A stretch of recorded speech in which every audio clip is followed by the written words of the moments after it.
la destruction de l'Algérie en 2035 est enclenchée aux États-Unis. Le plan ITA, destruction de l'Iran, la Turquie et l'Algérie, vient de commencer. Les Chinois sont très au courant de ce plan.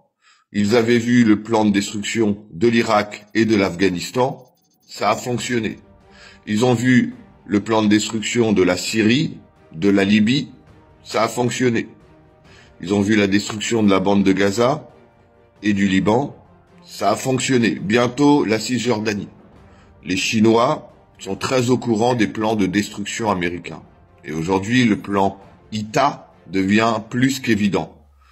Les grands financiers américains comme Soros veulent qu'en 2035, il n'y ait plus d'Algérie, que ça ressemble à l'Irak détruit, à l'Afghanistan détruit, à la Syrie détruit, sous contrôle.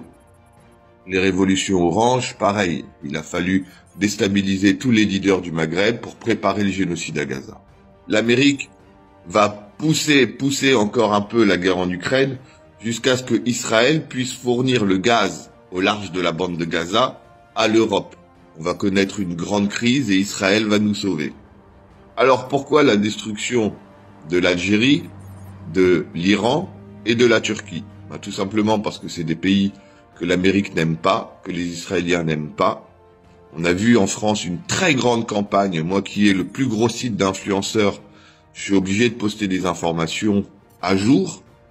Depuis 3 à 4 jours, c'est que des informations dans la presse contre les Algériens. Vous l'avez vu un peu à la télé, mais quand on a des gros groupes de presse, on se rend compte des centaines de milliers d'articles contre l'Algérie qui sont écrits en ce moment. Alors nous, on essaye de les réécrire à la faveur de l'Algérie.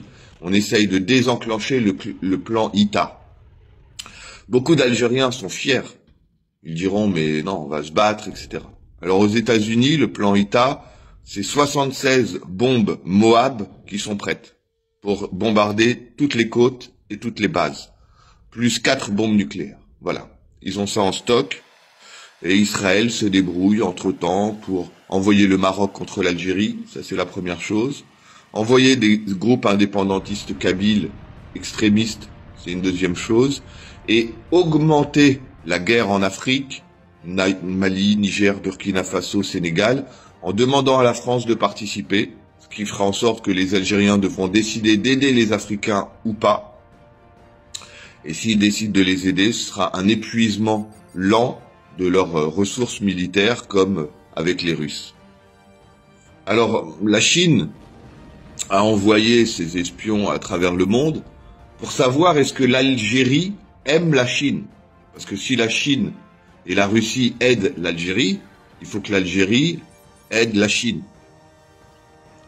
On a envoyé sur les réseaux sociaux beaucoup d'influenceurs asiatiques. After I liberate the Jewish people, I will go to Africa to help liberate the black people. Certains pays, comme par exemple l'Algérie, qui est un des pays les plus antisémites au monde.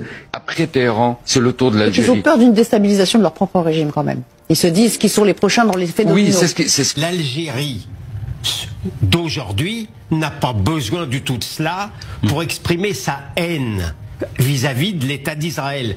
Des Juifs ciblés, surtout chassés au cours de la guerre d'Algérie.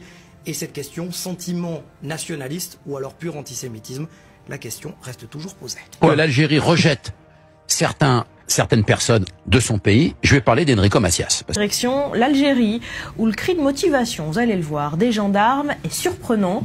Ils appellent tout simplement au meurtre des Juifs.